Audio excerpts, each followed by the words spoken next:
Bonjour à toutes et à tous, j'espère que vous allez bien. On se retrouve aujourd'hui pour notre édition du vendredi 9 avril de notre émission F-News Actu. Et donc après cette folle semaine de Ligue des Champions, on va bien sûr revenir sur ces résultats avant d'évoquer très rapidement bien sûr les résultats de Ligue Europa.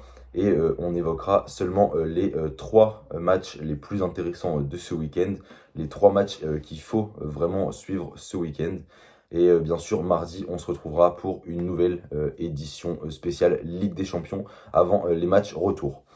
On va revenir donc sur cette journée de Ligue des Champions, ces quarts de finale, pardon, à commencer avec Manchester City contre le Borussia Dortmund. Voilà, donc je l'avais dit avant le match que ça allait être compliqué pour Dortmund, qu'il allait falloir compter sur un grand Erling Haaland, surtout avec l'absence de Sancho.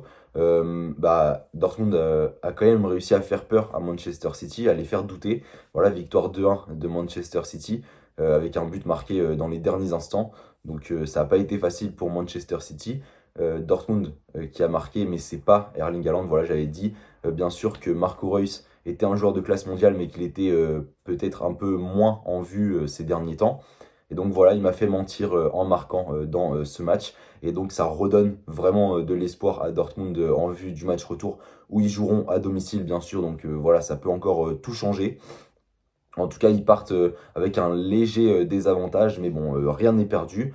Et pourquoi pas, peut-être au match retour, inverser cette tendance et gagner contre Manchester City. Ce serait peut-être pas un exploit, mais voilà, je pense que le favori dans cette double confrontation était quand même Manchester City. Concernant l'autre match de ce mardi, c'était le Real Madrid contre Liverpool. Voilà, donc là, je me suis complètement trompé. J'avais dit que Liverpool allait pour moi gagner parce que voilà, le Real défensivement, c'était plutôt faible avec Militao, Nacho. En tout cas, c'était moins bon que la charnière titulaire Varane-Sergio Ramos. Voilà, donc je me suis complètement trompé parce que voilà, ils ont pu compter sur un énorme Vinicius Junior qui a aussi été aidé pardon, par la défense de Liverpool, qui a fait quelques cadeaux, notamment Alexander Arnold, hein, qui fait cette remise en retrait de la tête complètement ratée, qui profite à Marco Asensio, qui vient marquer le deuxième but du Real Madrid. Voilà, donc peut-être un coaching un petit peu bizarre de Jurgen Klopp qui a choisi de mettre Thiago Alcantara sur le banc pour débuter ce match. En tout cas, ils ont perdu 3-1, Liverpool, voilà, donc avec un doublé de Vinicius. Euh, voilà, ça va être compliqué pour Liverpool. Il reste le match retour, bien sûr, ils ont mis un but à l'extérieur, donc il peut encore tout se passer. On le sait, la Ligue des Champions, c'est jamais joué, c'est jamais fini, voilà, tout peut encore se jouer. Donc on va bien voir ce qui va se passer au match retour à Liverpool. En tout cas, le Real qui prend vraiment une sérieuse option avant ce match retour. Et donc, concernant les matchs de mercredi, voilà la victoire 2-0 de Chelsea sur la pelouse de Porto. On l'avait dit, Chelsea qui était un petit peu dans le doute après leur défaite 5-2 contre West Bromwich. Donc, c'était peut-être l'occasion pour Porto de recréer encore une fois un exploit après avoir sorti la Juventus. Malheureusement, ça va être très compliqué pour Porto. Voilà, ils ont perdu 2-0 chez eux. Donc, pour Chelsea, c'est vraiment. Ils partent vraiment avec un avantage énorme, même si, encore une fois, je le répète, en Ligue des Champions, rien n'est joué avant que les deux matchs se soient terminés. Donc voilà, Porto a encore ses chances, mais ça va être bien sûr très compliqué contre une bonne équipe de Chelsea qui a su gérer et qui peut compter sur un énorme Edouard Mendy dans les buts, qui a encore une fois concédé un clean sheet. Et donc le dernier match, bien sûr, c'est le Paris Saint-Germain qui est allé battre le Bayern Munich 3-2, avec notamment un doublé de Kylian Mbappé et un but de Marquinhos. Voilà donc les deux buts bavarois qui ont été inscrits par Thomas Müller et Eric Maxime Choupo-Moting, l'ancien parisien justement. Donc le Paris Saint-Germain qui va gagner à Munich, match retour au Parc des Princes. Donc là, franchement, pour le Paris Saint-Germain, ils prennent une sérieuse option. Il faut encore une fois qu'ils confirment, comme ils l'ont fait contre le Barça. Donc c'est vraiment faisable, c'est vraiment possible d'éliminer ce Bayern. On l'a vu défensivement, c'est vraiment faible. Même sur ce match, Manuel Neuer qui fait des énormes erreurs.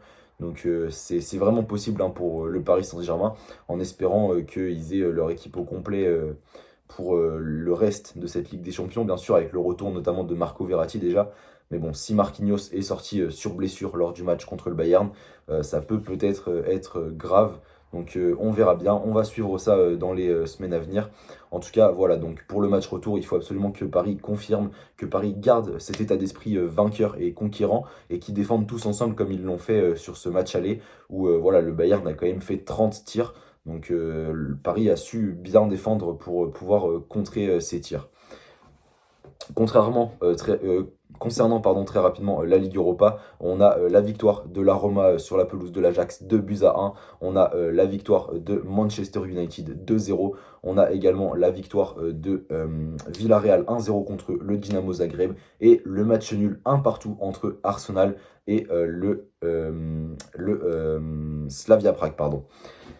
Voilà, donc pour ces résultats de Ligue Europa, on va très rapidement maintenant parler. Il y a eu deux matchs vraiment importants en Coupe de France. C'est la victoire de Monaco et la victoire de Lyon. Voilà, Lyon qui a eu du mal contre le Red Star, qui gagnait 2-0, qui s'est fait rejoindre 2-2 et qui a gagné au tir au but. Monaco qui a eu du mal également contre Metz. Voilà, après leur victoire 4-0 en championnat ce week-end, ça n'a pas été du tout le même match. Ils ont gagné au tir au but, voilà, contre cette très bonne équipe de Metz. Voilà, donc les deux équipes qui se sont quand même qualifiées. Et sinon, match en retard de Serie A, c'était la Juventus qui jouait contre le Napoli. Victoire 2-1 de la Juventus. Voilà très globalement pour tous les matchs de cette semaine. Maintenant, on va très rapidement évoquer les trois matchs vraiment les plus intéressants. J'ai essayé de vraiment prendre les matchs qui avaient le plus d'importance, le plus d'impact sur les classements ce week-end. Et donc, on va commencer par le Classico, bien sûr, en Espagne, le Real Madrid contre le FC Barcelone. Voilà, donc le Real Madrid qui est toujours sans Sergio Ramos blessé et sans Raphaël Varane, donc qui a le Covid. Voilà, donc pour les principaux absents du Real. À noter le retour peut-être dans le groupe de Carvajal, voilà, qui revient de blessure, donc peut-être qui sera dans le groupe. Pour l'instant, il est incertain.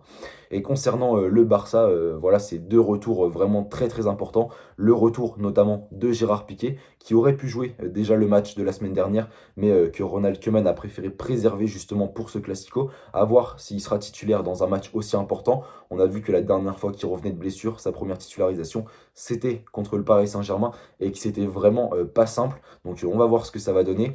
Et donc le retour également de Sergi Roberto. Voilà, donc c'est deux retours vraiment importants, deux cadres de ce Barça qui sont de retour. Donc ça fait plaisir. Et donc du côté de la Bundesliga, un match très important également entre l'Eintracht Francfort et Wolfsburg. Voilà, donc deux équipes qui sont dans le quatuor de tête avec Leipzig et le Bayern. Donc ça va être vraiment un match à enjeu, un match peut-être vraiment très ouvert entre ces deux équipes qui ont l'habitude de marquer très souvent un certain nombre de buts quand même. En général, je pense que ça doit être aux alentours de 2 ou 3 buts par match, ces deux équipes-là ensemble. Donc voilà, ça promet d'être un très beau match. Et donc j'ai hâte vraiment de voir ce match entre ces deux équipes. Et donc pour terminer, le choc en première ligue entre Tottenham et Manchester United. Voilà, Manchester United qui, à mon avis, ne rattrapera jamais Manchester City. Voilà, ils ont pris énormément d'avance, c'est presque impossible de les rattraper. Mais ils doivent continuer de creuser l'écart sur Leicester qui est troisième. Donc voilà, il faut continuer pour Manchester United de gagner. Et ça va être contre une belle équipe de Tottenham. Donc ça promet encore une fois d'être un match vraiment super intéressant. Je pense que vraiment ce match va être très plaisant à regarder. Ces deux équipes qui jouent habituellement le haut du classement, même si cette année c'est un peu plus compliqué pour Tottenham. Voilà, on espère en tout cas voir un beau match de Première Ligue. Et on se retrouvera bien sûr mardi pour en reparler, bien évidemment, même si ce sera une édition plutôt basée sur la Ligue des Champions. On évoquera, ne vous inquiétez pas, les matchs qui se dérouleront ce week-end.